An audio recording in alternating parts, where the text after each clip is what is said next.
নমস্কার, সনাতন ধর্মকথা চ্যানেলে আপনাদের সবাইকে স্বাগত।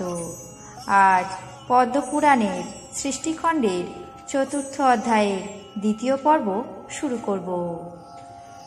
নারায়ণং নমস্কৃত্য নরং চৈব নরোত্তমং দেবীং সরস্বতীং ব্যাসাং ততো জয়মুদীরয়েৎ।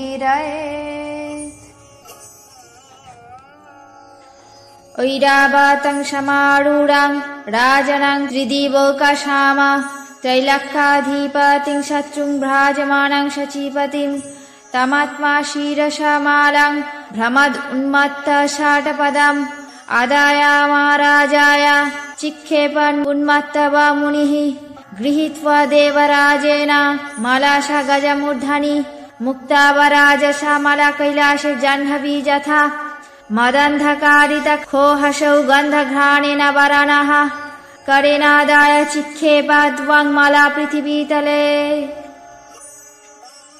অর্থাৎ ঋষি দুর্বাসা যাবার সময় সামনে দেখতে পেলেন ত্রিলোকের অধিপতি দেবরাজ ইন্দ্র নানা অলঙ্কারে ভূষিত হয়ে শচীদেবীর সঙ্গে ঐরাবতে আরোহণ করে আগমন করছেন।